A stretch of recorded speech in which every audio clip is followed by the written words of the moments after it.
Wow. So, what a prelude for things to come.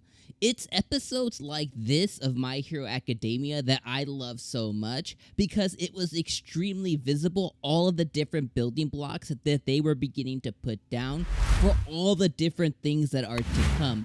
And there was so many different blocks that were put down, it's kind of crazy. The first thing is obviously the episode started off with showing Shigaraki and the League of Villains taking over and decimating the town.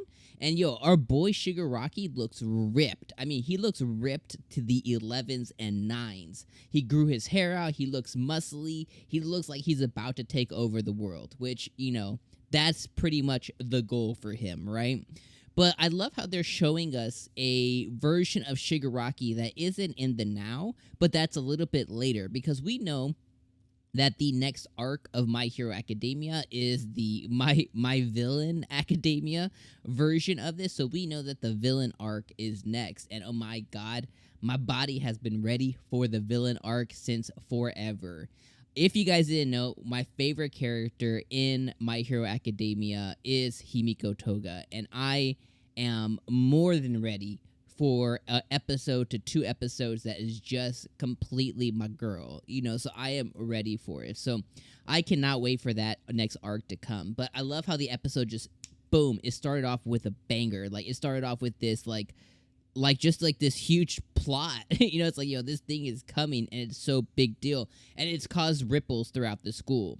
Now, eventually the episode does move into the latter half, which is our Christmas piece of it. But before that, there's a school talking about a few different things. So the first thing that I really liked about the episode was they focus on the kids and they focus on them, having to interview. So obviously Todoroki and Bakugo, they recently, as soon as they got the provisional licenses, they took some villains down, and because of that, they, people came to their school or they came to their dorm rooms to interview them, for those actions that they took, and it was mostly the Todoroki show because Bakugo was terrible. So because of that, it spurred a classroom session with Mount Lady to where they would need to go and practice a lot of their interview skills that they'll end up having down the line as they begin to do pro hero acts. It's just natural that it's going to end up happening.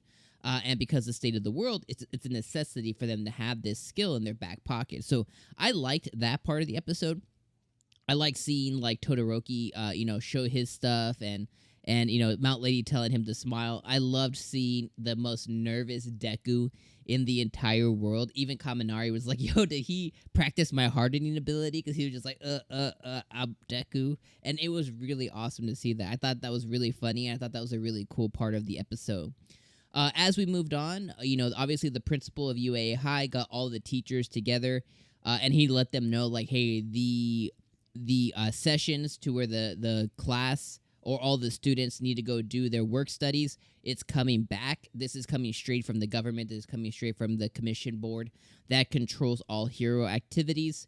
And essentially, because of the actions that happen with Shigaraki and the League of Villains, there's a shortage of heroes, so they now need heroes in training to go and basically assist all the different hero agencies because there's that high level of villain activity happening right now. And, I thought, again, that's a prelude for things to come. That high level of villain activity suddenly just skyrocketed. And there's a need for them, so they all need to decide where they need to go. And the alternate prelude that I saw here too, I'm telling you guys, they put these building blocks down, is the principal, so Nezu, he tells Aizawa, hey, don't forget, I also have this special project for you. And we know, or at least I know, or at least I think I know. Let me know if I know what I know, or what I don't know in the comments. But I'm 90% sure that special mission that he was referring to is the mission that they're going to end up doing in the movie, which is the World Heroes movie. I'm pretty sure that's going to be a school assignment to them that's going to obviously explode and, be way more than they could have handled, but it was supposed to be this one thing. I have a feeling, because he's supposed to pick 3, obviously Deku, Todoroki, Bakugo, so I'm 99% sure that was a prelude to the World Heroes movie. that's going to be coming up soon. So I like how they threw in that nugget. As we moved on, Nezu talks to All Might, and they end up having a phone call to remind All Might, like, hey, it's Christmas, bro. But then they also talk about the spy. So they haven't talked about this in a really long time, but the thing that was thrown out there a long time ago is that there's a spy for the League of Villains, and we've all speculated on who that could be, and I have my own thoughts, and I won't share them here, but they've all speculated on who is the spy for the League of Villains inside of UA High. And immediately, All Might is like, everybody here in the hero course has the heart of a hero. Can't be any of them. Nezu's like, I know, bro. But I love how they finally brought that up again, because, you know, even I forgot that, like, that was a thing that they had kind of, like, tossed in there to us. It was like, yo, there's a spy. Like, somebody in Class 1A, Class 1B, somebody there is a spy for the League of Villains. And I truly feel like that is the case. Like, somebody is feeding them information of what's happening in the school, especially because of the high interest in Deku, right? And now the high interest in Bakugo because of the actions that happen between Bakugo and the League of Villains and them slipping through. It's even more, I'm even more convinced that there is somebody there in this school kind of like feeding them information. As we move forward into the episode, we finally got the Christmas part of it, which I really love looking at the Christmas stuff. It's always weird getting a Christmas episode this early in the year and not closer to actual Christmas, but nonetheless, like, I thought it was a really cool episode. I love how Bakugo refused to dress up. I love how the camaraderie of all the students together. I love how Deku, even again, that plot forward, you know, he was like, we didn't know these things were gonna, you know, we didn't know what's to come, and I truly wish that we could have a Christmas like this every year, basically letting us know that next year shit's gonna hit the fan. This ain't gonna happen again. We got to see Santa Arie. Oh my god, Santa Arie is the cutest little button in the entire world, and I love her confusion between Halloween and Easter and all the different holidays that she's been practicing because she's been so secluded from the world. She's like, demons, be gone. Demons come in. And they're like, no. This is Christmas.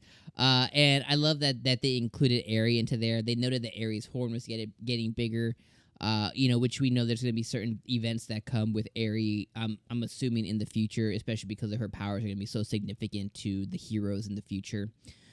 And I loved seeing that. And then we got the gift exchange that happened with everybody. You know, the gift exchange was cool, seeing Arie get that big old Final Fantasy VII looking Buster Sword. I thought that was pretty dope.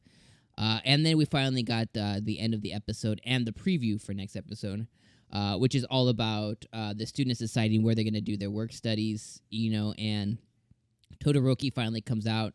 And we knew this already because of certain, you know, things that have happened, especially with spoilers with the movie coming. But, you know, Todoroki asked Bakugo and Deku if they want to go and do their work study at the #1 hero endeavor, which we know they're going to take that and they're going to run with it. So it's going to be awesome to see.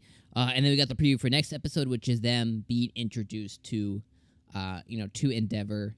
And, you know, obviously he has like a really, really huge hero agency, so I think they're going to fit in really well.